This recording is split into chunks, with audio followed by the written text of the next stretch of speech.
Hey everyone, this is going to be a flip through of my Hobonichi Cousin Avec for July of 2020.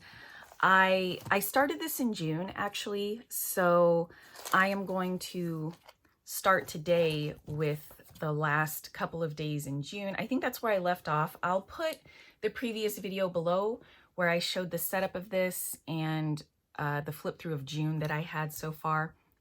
I started June in the weekly section, and it's because I don't have a dedicated use for the weekly section, so I'm using it as some type of overflow for extra photos and cards and things like that. So I took up some of the weeks with June, and then I went right into July. So I counted out the pages so that June would end right when July started. So here is the header page. And what I'm doing is I'm using this for memory keeping. So this is like an overview of the day and the main highlights of the things that happened every day. So I don't do any long form journaling in here. I actually have a separate journal that I use for that because I don't like to be restricted in the space that I'm going to write in. So I don't want to have just one page that I have to restrict my writing to. So I like using the Hobonichi for this kind of thing. And as you can see, I use a lot of color in here. Normally, in my regular, everyday, long form type of journal, I don't incorporate a lot of decor, a lot of different colors. I'm not using a lot of writing instruments, but in here, I'm using my Crayola Super Tip markers, a lot of watercolor. I'm using my watercolors so regularly in here, it's a little bit weird for me. And I'm really glad that I'm getting good, consistent use out of them. I've had them for so long, and this whole setup was really the ticket for me to start using those on a regular basis. So I'm really happy about that. Some days are very plain. Some days I've got lots of photos, a lot of things going on that I have to cram onto the page. I love the differences in that. And I really like when the page ends up being all words and all lettering and stuff like that. So I love the surprise that each day brings and how different it can be. And this is the first time I've done journaling or memory keeping like this. And it's really fun to see the process that I go through and how this evolves over this last month, basically. I've sort of developed a little bit of a method when it comes to building a page. I don't always work on this daily, but what I'll do is if I have something like a photo, I will print off a page of photos from my home printer. I have an inkjet printer and I use regular copy paper and I airdrop it to my printer. Well, this is what I do. I open a Word document on my phone and then I copy paste photos into that Word document. And when I get one page filled up, I send it to my printer, print it off, cut them out, and that is it. That's that. So I keep it very simple. And what I usually do is I'll stick down the photos first, and then I will decorate and write around the photos. That's usually how it goes. And then on a different day, I may come back to this page and fill in any other details and put in any other decoration that I might want in there. This is also the first time that I've been trying to use appropriate stickers. My husband goes fishing a lot, so I have a lot of fish stickers, and I'm really enjoying that. I like being able to go through my stash of stickers and find something that's appropriate.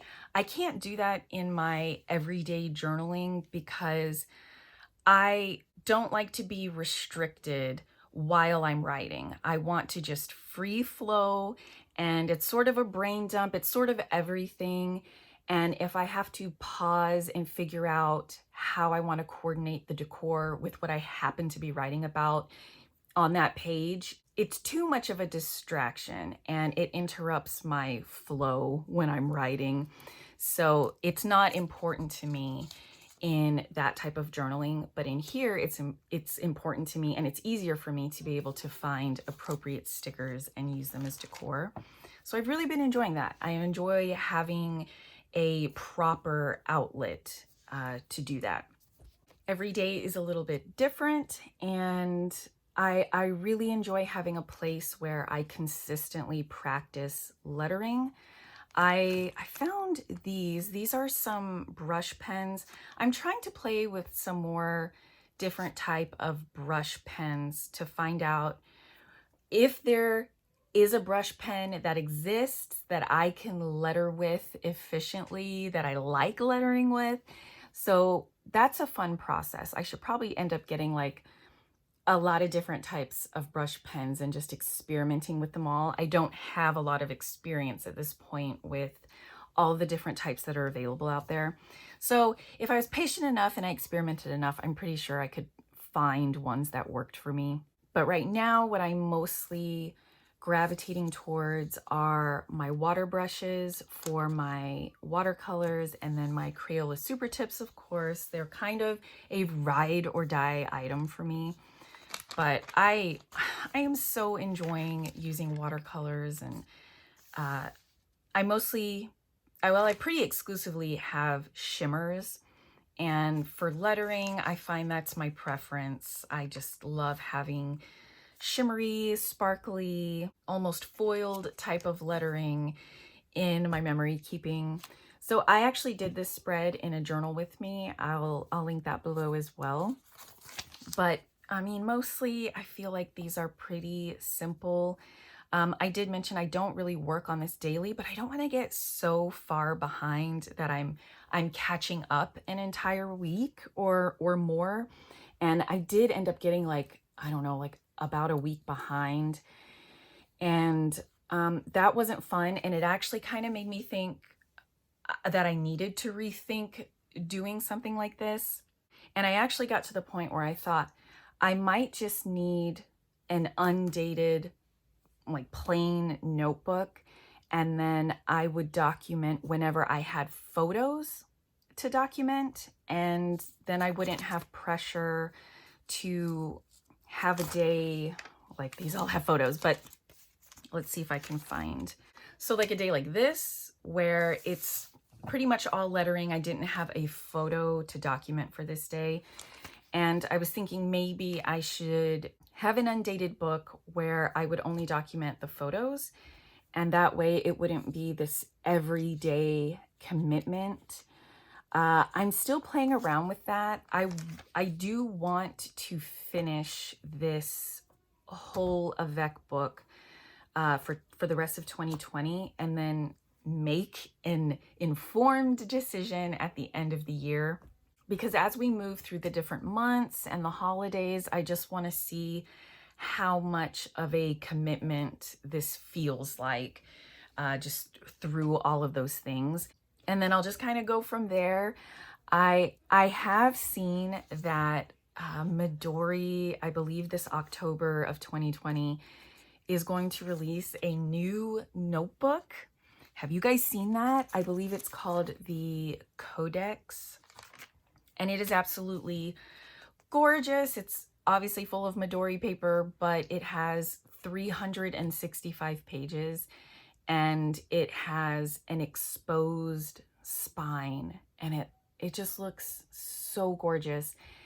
It comes only in A5, and it's available in blank and dot grid, and it has a clear cover that's made specifically for it.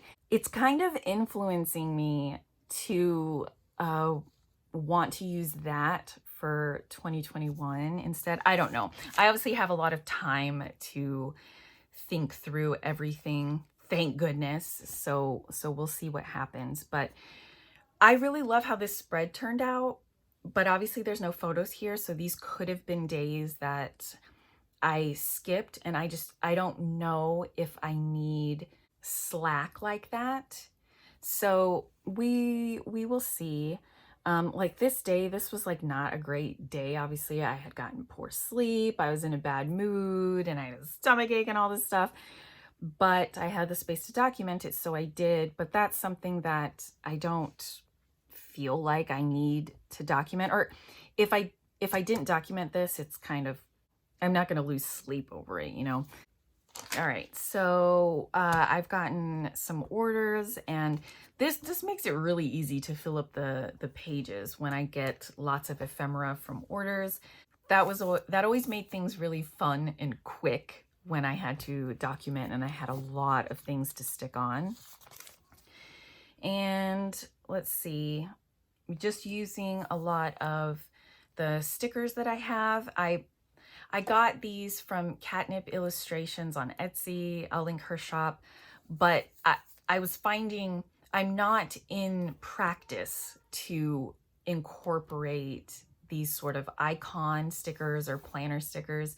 So I've really had to get in the rhythm of flipping through my sticker sheets and finding appropriate stickers, because like I said, it's not something I've done before. So it's been really interesting to kind of develop that habit throughout this month.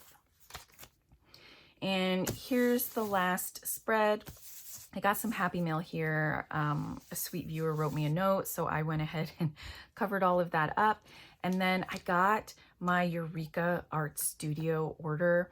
I ordered this in April and it came July the 31st. So I was really glad that this finally arrived, and she even stuck in an extra roll of washi tape that I hadn't ordered. And I'm really glad and that I finally got this order, and I'm so happy with all of these beautiful tapes that I ended up getting. So that is it. That is my month of July. I will be interested to see how August turns out and if it changes at all from what I've done in July. But this was a great learning experience. I have a lot of things I'm mulling over and thinking about, and lots of things to decide for the next year, which is all kind of exciting. And overall, I've really been enjoying this type of journaling and memory keeping. And my book is getting so chunky already, you can see. So I'm really, really glad that I ended up going for the Avec book instead of the full year. As much as I love a really thick book, I'm glad I went with the half. So anyway, let me know if you have any questions. Thank you guys so much for joining me today, and I will see you again soon. Bye.